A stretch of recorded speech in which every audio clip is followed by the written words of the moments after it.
What's going on, everybody? How you doing? In today's video, we are back to the tour book. We're doing the Test for Echo tour.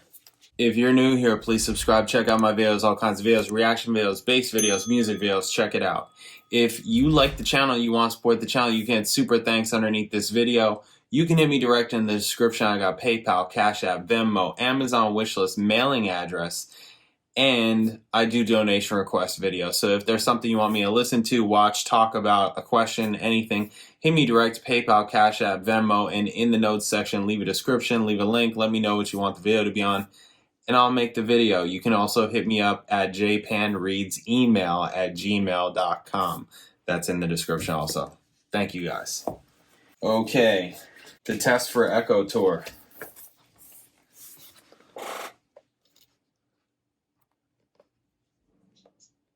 Yeah, boy.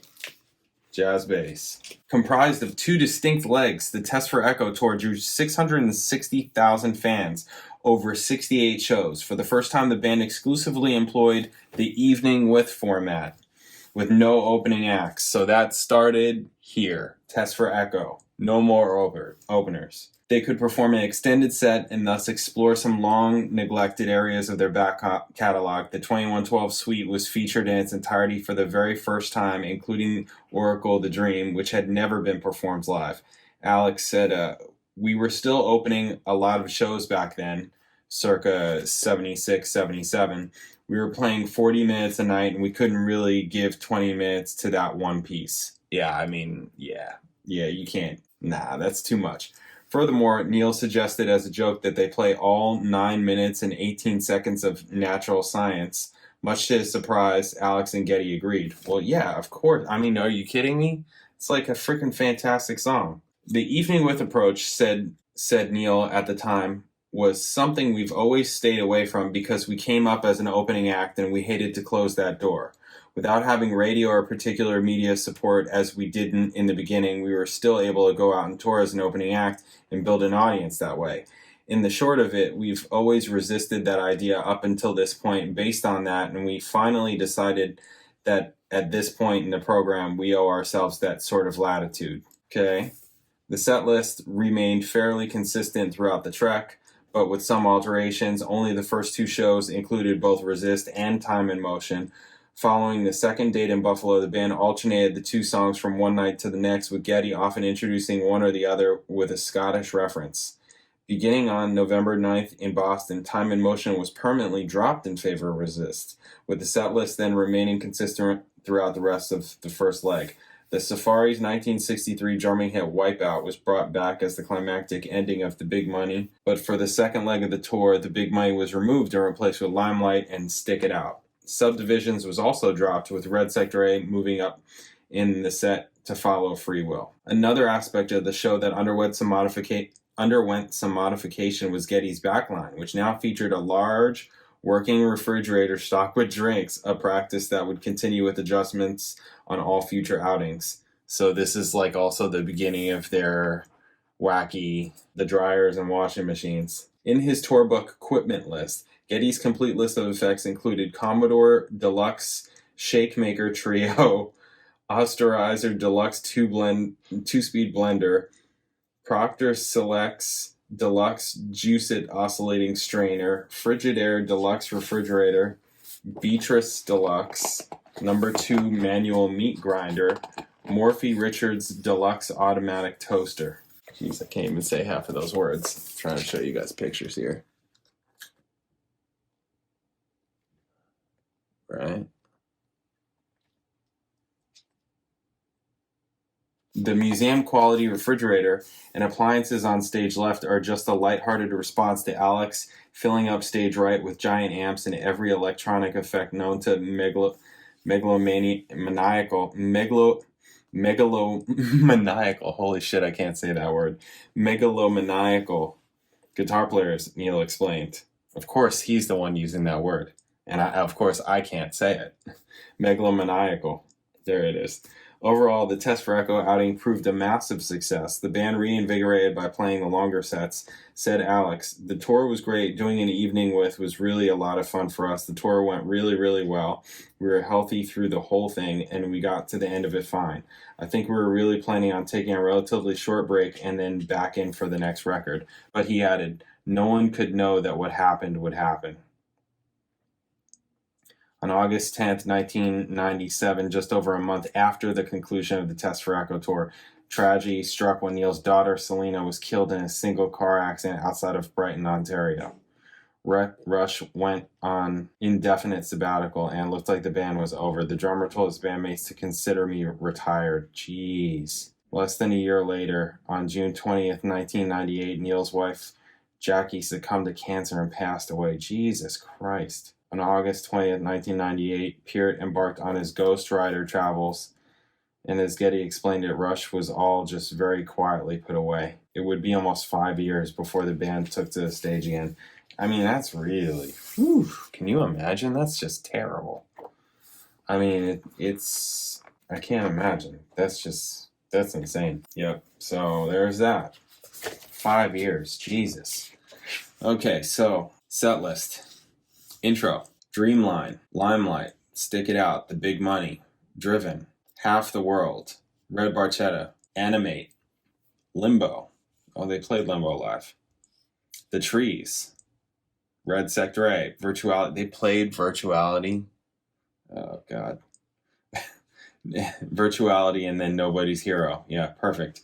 Closer to the Heart, 2112 Complete. Wow, they closed the first set with that. That's awesome. That's awesome. Okay, Intermission.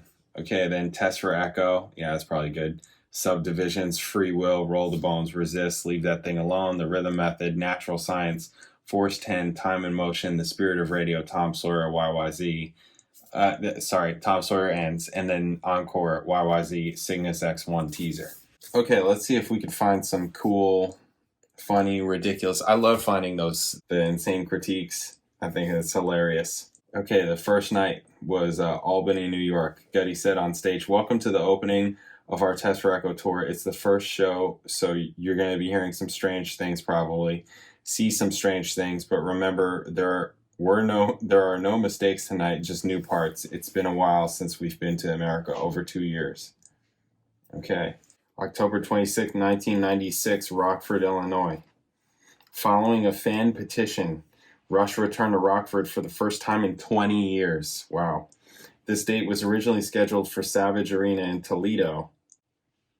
The venue was unable to accommodate Rush's large production, so the concert was rescheduled to Rockford at the 11th hour. On stage, Halloween lights were placed around the refrigerator behind Geddy. Rockford Register Starr. Rush sticks with tradition for Rockford concert, except for a few acoustic introductions. The volume was loud enough to make me wonder how many in this mostly Gen X late baby boomer crowd will begin losing their hearing now. What the heck? Milwaukee, November 1st, Milwaukee Journal Sentinel. Performance by 70s band brings a rush of memories. If you were a believer, you were among those who could be spotted at the basement weekend beer bash, splayed out in a beanbag chair and musing over the band's pseudo-spiritual lyrics while passing around a bong and gazing at blacklight posters of bands such as Rush. Hartford, Connecticut, November 10, 1996. Rush spectacular, though predictable.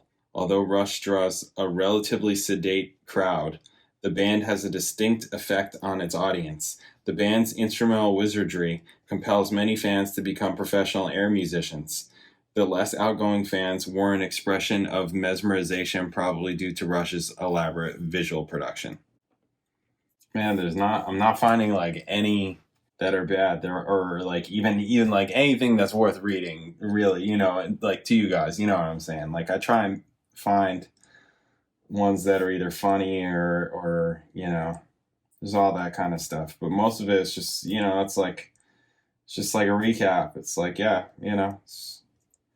put on a show, it was good. Rush covers 20-year career in 3-hour show, that kind of thing.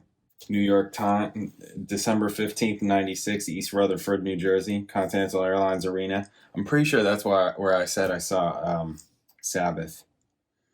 Yeah, Continental Airlines Arena. It would have been a couple of years after this, actually.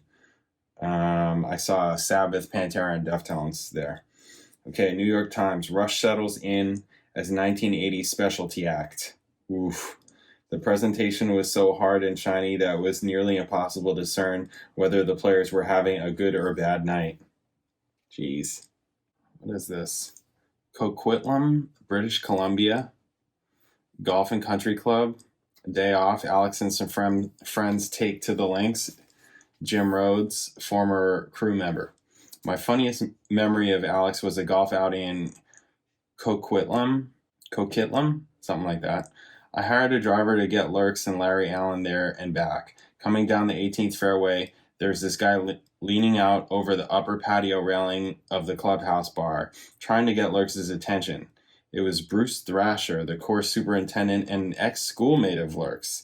We ended up in the bar afterwards, sampling numerous quality beverages with Thrasher, talking old days, etc. And after quite a few samplings, Lurks and Thrasher challenged Larry and I to more golf at $3,000 per hole. Jesus Christ. Larry was about a 6 handicap, and the drinks had been flowing enough to put a bit more fade on the ball for Lurks and Thrasher, so our odds were promising. On the first tee, Bruce takes a divot the size of Iowa out of the tee box, missing the ball entirely. We all laughed, and with a smile, he proceeds to attempt to get it out onto the fairway, which didn't happen. It got messy. Anyway, 3 holes later, and numerous lost balls by all of us, we realized that none of us had kept score, and all bets were sadly off, so we packed it in. Al turned to me and said, "Oh no, I have to be Tojo's Sushi in Vancouver at 7:30 p.m.